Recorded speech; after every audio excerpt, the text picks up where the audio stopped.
3 stories from MMM Republic of South Africa and 9 out of 19 gatherings from MMM Nigeria's massive offline event last September 10 are featured in our Events Roundup this week, while our MMM Gives Back goes to the Orange Farm Extension 2 in Gauteng, South Africa. And in this Just an Opinion segment, Guider Emil San Juan gives us another insightful topic to ponder on. To all our viewers around the world, this is MNC, your Mavro news channel.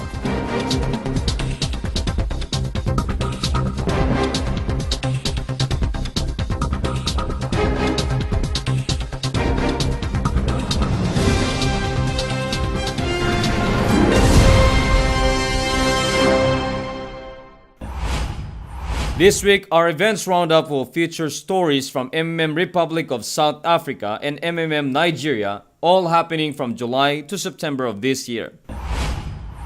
We start off with Guider Wanda from MMM Republic of South Africa as she introduced 8 people from KwaMashu in Gauteng to the MMM community during her presentation last July 17.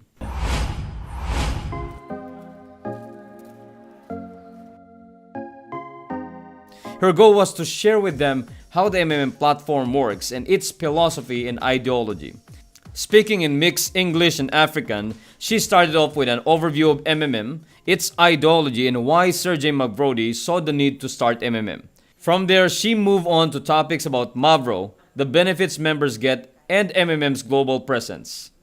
She encouraged her guests to take advantage of the opportunity that MMM provides them to slowly free themselves from the current unjust financial system.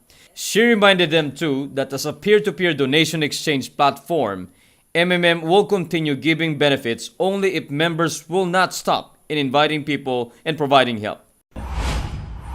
Although misunderstanding and misconception of MMM continued to grow in South Africa, following the restart and negative media mileage, active leaders like Guider Sharon resolved to counter it with doing more presentations as they can. One event that she hosted was on July 17 of this year, where she met more than a dozen people in a house in Natal Pritz in Gauteng.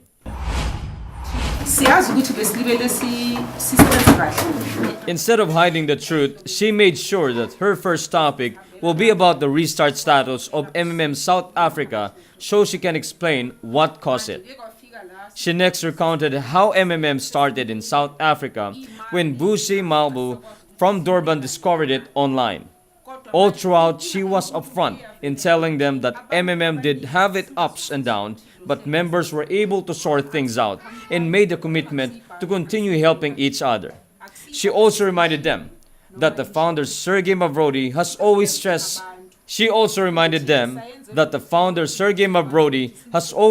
that members should donate only their spare money so that when there is a restart, they will not incur a big loss. While Guider Sharon was busy in Gauteng, another lady guider was also advancing the MMM South Africa community at Stanger in KwaZulu-Natal on the same day, July 17. Guider Nusifu was able to gather 6 people, and like Guider Sharon, she explained first about the restart in South Africa. The attendees listened attentively as Guider Nusifu next discussed the vision and ideology of MMM. She assured them that MMM is not a scam and that it is a community whereby participants donate to each other willingly. While discussing the benefits, she added a reminder that they should rein in their greed by just donating spare money so they won't regret it in case a restart happens. She also challenged those who plan to join to enroll at the Guider School so they can reap more benefits from the community. From South Africa, we now move to Nigeria, wherein on September 10 alone, Guiders of the MMM Nigeria community was able to conduct 19 presentations on different areas. This week, we will feature 9 of them, while the rest will be part of our edition next week. We start off in Avia State, where 3 of said events happen. One of which was organized by Guider Sigon Adjola at the New Edge International Hotel in Umuahia. About 2,000 people came to listen to him talk about MMM and how they can benefit from it. Some were even taking notes while Guider Sigon was discussing in front. At times, the presentation was disrupted by people asking questions or discussing among themselves answers to questions that arise from the current topic. Though it was distracting, Guy Dersigon was able to stay on top of the situation and finish the presentation. He also had his upline guider with him to help clarify on things that the audience were confused with. From one hotel inn, we moved to another as Guider Chisholm Lawrence sponsored a live presentation at the Avia Hotels in Ava, Avia State, also on the same day. Instead of using a PowerPoint presentation, he used the live websites of the MMM Nigeria as his tools. He no longer discussed MMM's history and ideology and instead directed his audience where they can find these things from the website.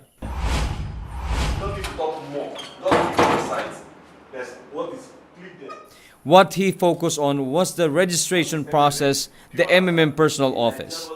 Using the live website, he showed them the step-by-step process of registration and emphasized on what they need to provide and why those information are needed. He next showed them where to log in while adding a reminder that they should log in to their MMM account using only that specific address so they can avoid accessing phishing websites. Once inside the MMM personal office, he also showed them how to navigate it and discuss the functions of each section. He added as well the steps that must be done by new members before they can do their first provide help. Though the discussions were lengthy, Guider Lawrence made sure that his 15 attendees feel relaxed by cracking jokes from time to time. As we donate to each other in the community, we are rewarded. That was one of the ways Guider Andrew Peters described the nature of MMM during his offline presentation last September 10 at the home of the Whooper in Umuahia, also in Avia State. From there, he introduced his audience of about a dozen people to the ideology of MMM, its history, the three key elements in the participation and how Mavro grows. In discussing the other benefits and the risks and the rules for safe participation, he stressed several times that they should only use their spare money to send donations. He added that although MMM provides them opportunity to become financially free, they should not treat it as a get-rich-quick scheme. He also discouraged people from borrowing money just to participate. From Avia, we now go to Benue State in Nigeria, where on September 10, about 3 people who are mostly women converged at the St. Joseph Primary School in Orocam to listen to Guider Sylvester Ogve's offline presentation about MMM. He opened their eyes to current unfair financial system the world is under as he talked about MMM's ideology. He next explained how MMM wanted to address this inequality using its donation exchange platform. Guider Sylvester also encouraged them to give the community a try by just starting with their spare amount of money so they can see themselves how the community works. While Guider Sylvester was busy in Benue, Guider Patrick Ashidu was also occupied with his own offline presentation that day at the Winners Lodge in Agbor, Delta State. Of the way MMM is generating income for people. He started off by explaining the meaning of MMM briefly to his audience of about 20. He next discussed its evolution from a Russian company that has a central account in 1994 to a worldwide mutual donation community in 2011. Two topics that focus on the frequently asked questions and the rules of participation to mitigate risks. The presentation proper lasted for about 45 minutes, but it was never boring for his guests because he was able to seamlessly inject jokes that elicited laughter from them. He also allotted additional time for their questions. The system is such that you are expected to take responsibility. So as you come and as you begin to participate, you have to update your knowledge about computer. Because everything we'll be doing around it is on the internet. That was guider Daniel Emmanuel giving a practical reminder to his audience of 18 people during his MMM live presentation in Kaduna State last September 10 of this year. What are they? Number one, it was just one of the many that he gave as he introduced to them the ideology of the community and how it works. As he discussed the bonuses and other benefits, he cautioned them to never treat MMM as a business or investment scheme. He also told them that patience is very important for participants because along the way, there may be problems they may encounter like people not confirming or sending donations. And despite some intermittent shouting from outside, Guider Daniel was able to successfully finish his presentation without any glitches. Another guider who was busy last September 10 in Kaduna State was Guider Jepseno. He hosted an opportunity event at the Bilhat Garden in Kafashan and was able to generate a crowd of 15 guests. His name is Mavro. One way he defined MMM was a self-managed community where everyone is the boss, and the participants provide financial help to each other with full trust. He advised them, though, to not expect that everything they donated will be given back. A situation like pause mode or restart may happen. He added that, given these scenarios, they should remember to only donate spare money and not their entire savings. The Ritzy's fast food and restaurant at the Barnawa shopping complex was also witness to another MMM offline presentation in Kaduna State last September 10 with Guider Shika Nakchukwu as lead organizer and Guider Ese Imagve as presenter.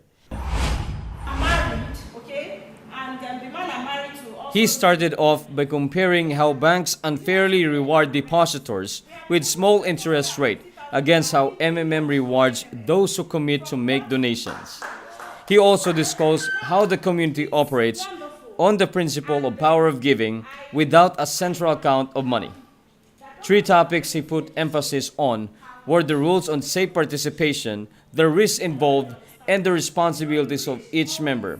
Guider Ese told his audience that by understanding these topics, they will have a smoother experience in doing MMM. Before formally ending the occasion, he also allowed them to air any questions or clarifications they have. Guider David Igwe was the last organizer of our last featured event for this week. He held it at the Golo Hall in Soleha, Niger State, also on September 10 of this year. Live presentation. Aside from discussing topics about MMM, he also shared how his life changed for the better because of the platform. He was quick to remind them, though, that since MMM is a global community of financial aid and donation exchange, and no guarantees are given, they should only use spare funds in making donations.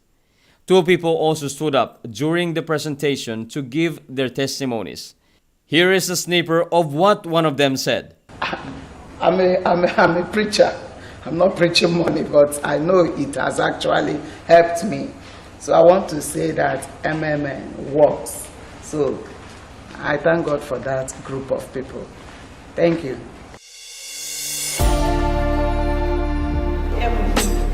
Triple M is a community of people that are assisting each other by donating to one another.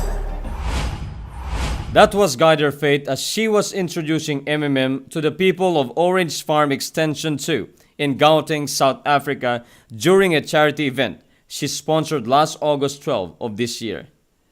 Speaking in mixed African and English, she briefly introduced her guests on how MMM works as a donation exchange platform. She also emphasized that MMM's goal is not just to help its members, but also those who are in need of assistance outside of the Triple M community. After she was done with her talk about MMM, Guider Faith led the team to distribute the school children's shoes and groceries they brought for the underprivileged residents of Orange Farm. Light snacks were also shared between the team, the kids and parents who were present. The people of Orange Farm expressed their gratitude to Guider Faith and her team and to the MMM South Africa community. They were glad because aside from the gifts that the team brought, they now fully understood how MMM works. Some of them expressed interest in joining the community later. On their part, Guider Faith and her team were also thankful to the MMM community because through its sponsorship of charity events, they are able to help improve the lives of people in need in their country. She added that through these types of activities, they are able to prove, especially to those who are in doubt, that the community is serious in its ideology of improving the lives of the financially unprivileged people rather than to steal from them. She aptly called it power of giving in action. Great day, everyone. Time flies so fast that it's a new week again for us. Christmas is approaching, so let me welcome everyone with the greetings of Merry Christmas. For those who don't know me, my name is Emil and welcome to Just My Opinion. On our episode last week, we featured MMM Nigeria as one of the fastest growing community all over MMM. And now we will have a related topic, which is again about the development of MMM community. We all know that the leaders of our community are busy building and maintaining their structure of participants locally. Based from my experience, it's not easy as it may seem at first because as your structure grows, responsibilities and duties become heavy as well. So the idea of developing other countries became the last priority for most of the participants and guiders in the MMM community. But the question is it really needed to bring MMM abroad? Will it be a big help to expand MMM outside your country? Well, here's my opinion. I'm going to share according from my personal observation. Basically, expanding structure outside your country is not proactively promoted in MMM for two main reasons. First, there's an existing rule that every MMM country shall be exclusive to its national residents except if allowed by the administration team. Second is the language barrier. Although English is the international language, not all people joining MMM knows how to speak it properly. So sometimes it's really hard to communicate with other people outside your country. But here's the thing. The only way for MMM population to grow fast is to develop it internationally. I know it's a lot easier to develop inside your country, but I knew several people who were able to build a huge team outside of their country in just by using the internet. In fact, they became the coordinator for their chosen country, even though they are not a local resident there. I think that's really a great contribution to the overall success of MMM. So, how can we do it? Or how can we start? The very first thing that you need to do in order for you to start developing other countries is to take the MMM Guider School and learn the basics and fundamentals of this community. You also need to make sure that you ask your mentor every possible question that you might encounter from your future participants. In this way, you'll be able to equip yourself with proper knowledge necessary to jumpstart your plan to build an international group of MMM participants. Next thing that you should do is to coordinate with the administration team by attending the weekly guiders meeting conducted per country. By doing so, you'll be informed if your plan is feasible and what are the actions you need to take in order for you to execute it. Surely, developing MMM abroad is not an easy thing to do, but with the right mindset, good attitude, and discipline, it's worth the effort. It will require a lot of effort at the beginning, but once you gain momentum, things will be a lot easier than you think. So, are you fired up to start your team abroad? Are you excited for a bigger success? If yes, then start your way today, not tomorrow. That concludes our segment for this week. I hope to see you again next week and we will cover another exciting topic. This is Emil saying, always remember that everything that I said in this video is just my opinion. Have a great day, guys, and bye-bye. Take care. That ends another roundup of stories from our MMM Global community. Greetings to our participants from Thailand as they celebrate Father's Day and King Rama the 9th birthday today.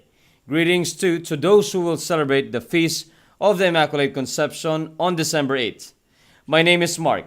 Always remember, together we change the world.